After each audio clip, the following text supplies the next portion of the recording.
Hello, So I hello, am, my friends. How are you I am, doing? we have the same thing like we had before on Instagram. I keep inviting you and you keep kicking out. So I'm Okay, accepting you again. let me just see what's going on here. I don't know what happened. What's going on? Okay, I have sent you a request. Yeah, and I keep accepting them like for the eighth time now. Yeah, you don't see how I accept them, right? Yeah, it's accepted.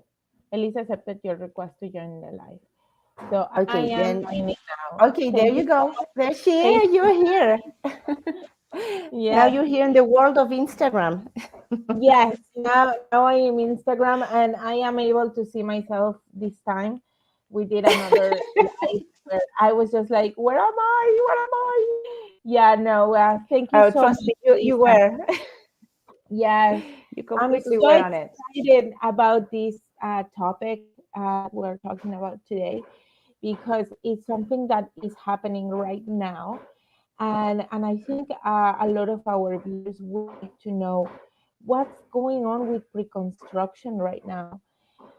Uh, it's uh, it's such an amazing topic because I have seen people literally making thousands of dollars, but at this particular time, there is like so much going on because of few factors that I really would like to share this so people is aware and people prepare if they are in that particular situation.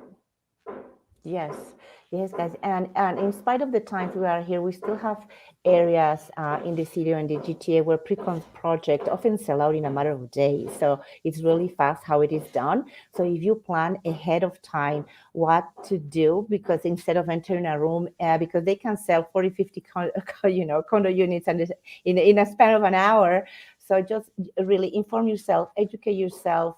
Um, Call Carla to have your financial plan ahead of time.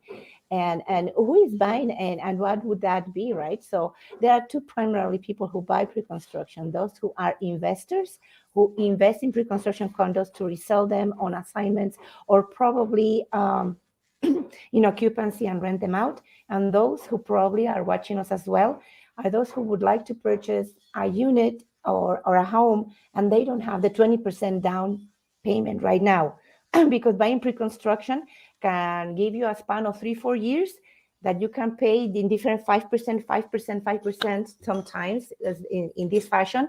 Sometimes they have different arrangements, but it's you 20% down payment is spread out in different years until you get possession of the property and you can occupy it as a first time home buyer or any other home buyer, right? So, Carla, we would like you to let us know right now what challenges have you seen people who have been purchasing pre-constructions. You mentioned to me a case that is,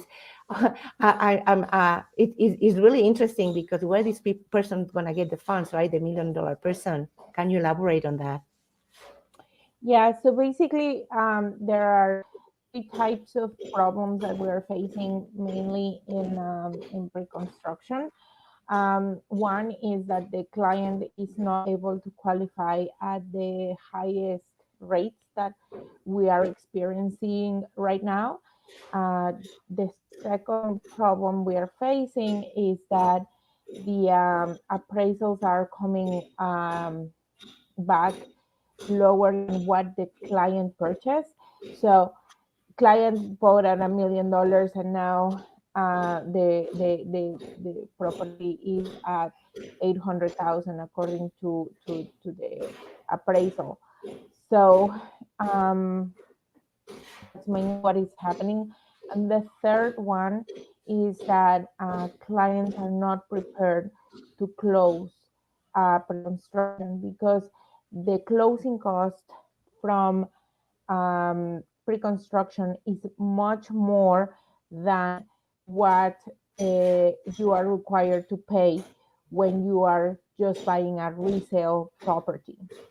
So, I mean, I'm not trying to scare anybody. I'm just trying to make sure that you guys are prepared by the time that you are closing So you basically, um,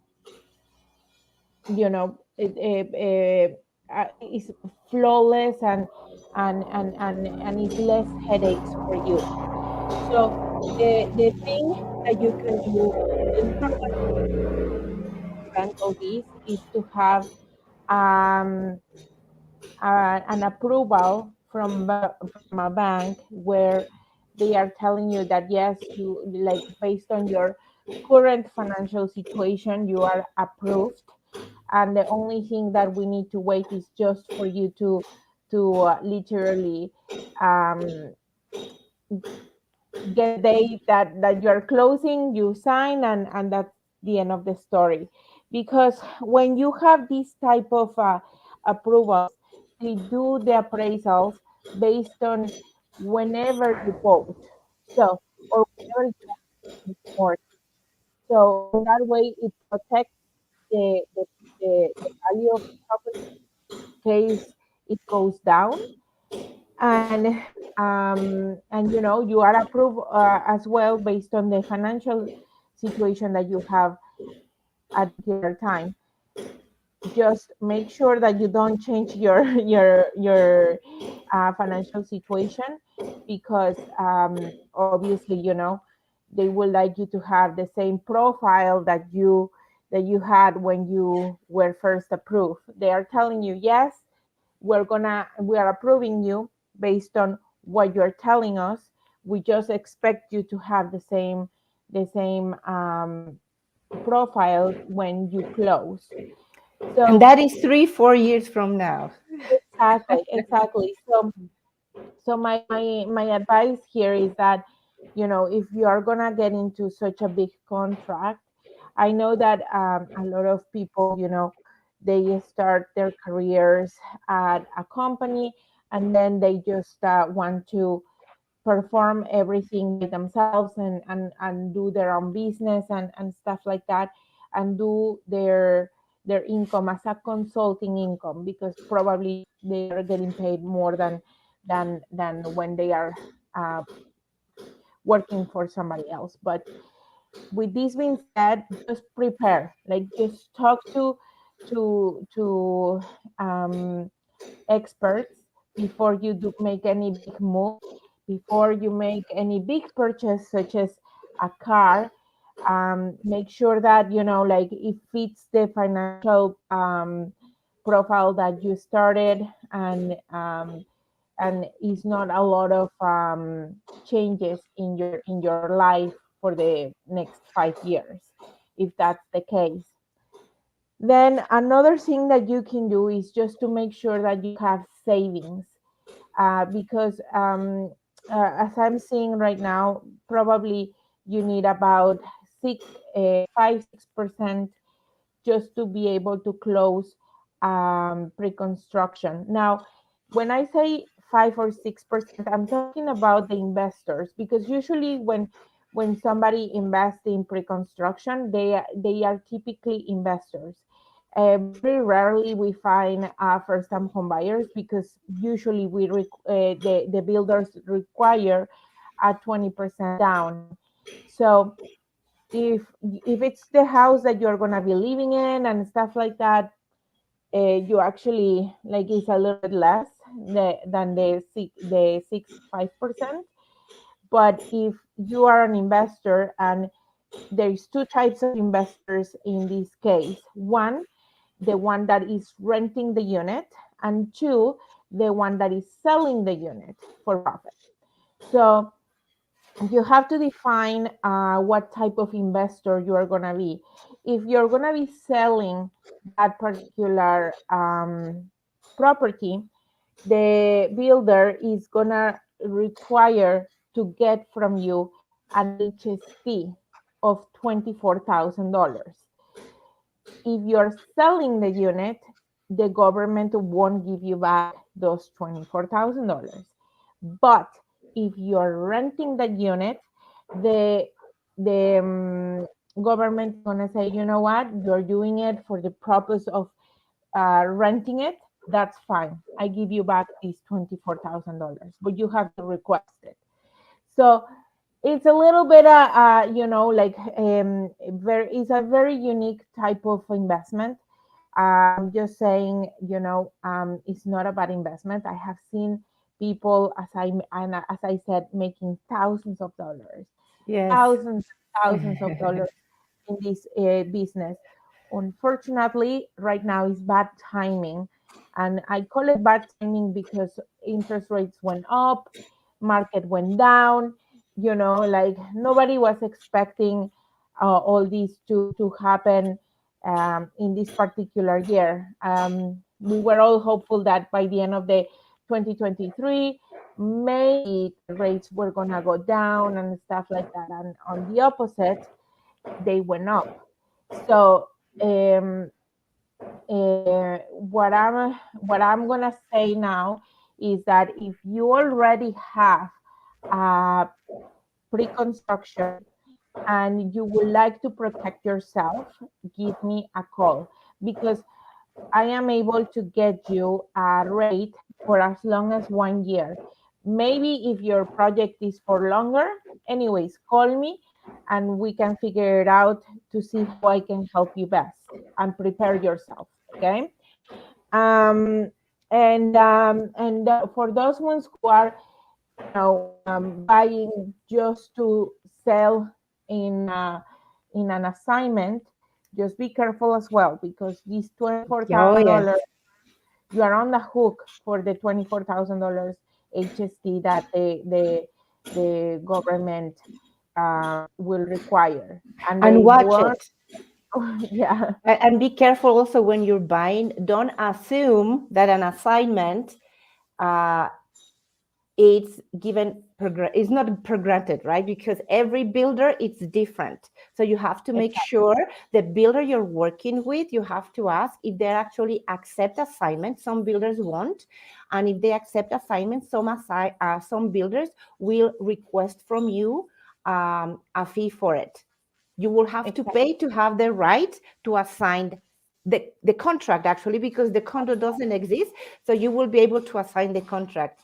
And also the other situation is when you are buying a pre-construction like that, many people also buy a condo like that because they know it's going to appraise on paper. So it's not when already exists the building and it's appraising, it's already appraising on paper. And that's why it's very attractive to many people sell the assignment. So I purchase right now the contract in pre-construction, and before occupancy is due, I sell the contract to a new buyer who will have to be liable and linked to the builder's conditions. You will suddenly be like an intermediary, right? So some builders, that's why some builders don't want to do that. Many builders charge for it because you are involving them directly in that assigned contract. And if you are going to be renting, also be careful because some buildings do not allow renting during occupancy period, and that may take months and months. So you may be losing money there from some potential renter. Many builders do allow actually occupancy for your tenant during occupancy, but these and many other questions you need to ask to the builder so you have a successful development on your particular investment on that property. Because as Carla mentioned, out of the blue, you're going to have to be spending more money that you were not expecting. So planning is crucial when you are dealing with this kind of properties. However, people have been buying them and people will keep buying them. And I mentioned, Carla, once you enter this very different and interesting world of investment in pre-construction, you will be hooked on it and you will buy later on more and more, because as Carla says, yes, we are in a very particular economic time frame right now, but eventually we're going to come out of it. And you will see in 3-4 years, you will see, like Carla said, you might, if you do your numbers well and your projections well, you may, put in your pocket over $150,000, $300,000 and reinvest in more units. That's what I have seen people doing. You will see actually how nice it is to invest in that's a really passive investment, at least to me, right? Because you're not involved. You buy it and you file the contract for a few years, and you're praising, right? With no headaches on tenants or any other kind of business that you have to watch closely. So 100%, 100%. Carla, and tell us what, yes, you were saying something. Sorry, one more thing that I wanted to say is that when you're going to buy a pre-construction, go with a good real estate agent, because for example, Elisa is able to sometimes get better deals than somebody just walking into the pre-construction site. So sometimes I believe you are able to get like a locker or something, no, some sort of like or negotiate, like you said, like some of the details of the contract. Is that correct? Like the capping fees, yes, because as Carla mentioned, when you're doing occupancy, there's a lot of money to pay in closing that you probably were not aware of, and some of those we call them like capping costs, and costs that, for example, the developer has to pay to the city in terms of developing in schools, parks, and infrastructure for where the building is. They're not paying that from their pocket directly. They will charge that to the end user, which is the purchaser of the pre-construction project. So we can cap that, meaning that you don't pay more as the negotiated amount, because if it goes higher, as more infrastructure is needed in the future, they will not charge you more. If you forget to cap, instead of 10,000, they may be charging you 25, right? So, and many other little numbers that we need to negotiate with the builder. Exactly. So it's always important to work with somebody that you trust and that knows what they are doing, because at the end of the day, everything adds up, guys. Everything adds up. And if you are doing it as an investor, just be careful. Just make sure that you have enough money to close, because it can be as high as 5-6%, especially if you are renting the unit. Maybe it's not too bad because you get $24,000 back. But if you are selling that property right after that, then chances are that you guys are not going to get that $24,000 back. So Yes. It's all about planning. And also, I strongly encourage you to talk to an accountant. Talk to your accountant, because selling, as I understand, and don't take this part as the total truth, because I'm not an accountant, but it's what my accountant explained me. But it cannot be like, just consult your accountant. I'm just gonna put it as an example. Just go with your accountant to make sure that is your case. But basically, if you buy in paper and you sell in paper, that's called a business transaction. And a business transaction is taxed at 100%, meaning that if you made 200 grand from that transaction, you will be taxed on the entire 200,000. Now, if you buy it, you rent it for a year, and then you sell it, that's called capital gains. It's called an investment gain, and they won't charge you. Let's just say the 200,000. They only charge in $100,000. The so 50% is only taxed, basic. Yeah. So, But yes, sorry, you I know, did a no, it's little okay because I deliver a lot of letters of opinion, which is a letter where I give my professional opinion, and I give this to accountants and to lawyers as well when people are selling their properties. So we make sure that we deliver the price when the renter came in, and the value of the property when the owner is deciding to sell. So yes, Carla, what you're saying, let's say if you purchase the unit and your tenant is occupying your unit when it's $600,000 value, and you wait, I don't know, 1-2 years, and at the second year you decide to sell it, and it increased $100,000 from $600,000 to $700,000. From those that appreciation, the $100,000 that you're gonna pocket, half of it, which is $50,000, will be charged as capital gains and added to your income, right? Yeah. yes. So guys, all we're saying here is that by planning, you can save thousands of dollars, thousands of headaches. Primarily, I know. Yeah. Primarily, and then we just want to make sure that you make good money on your investment, and that you are prepared if anything goes south.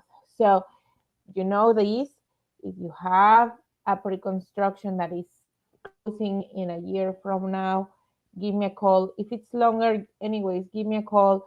We can see what we can do, as we need to make sure that you are able to get approved. Okay. Yes. Number one is getting approved. Number two is the value of the property getting at what you're purchasing. Okay.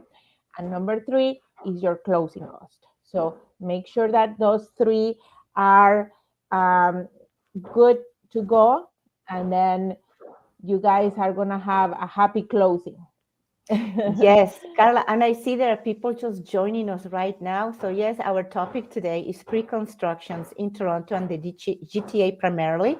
And guys, if you think if you lost the live, no worries.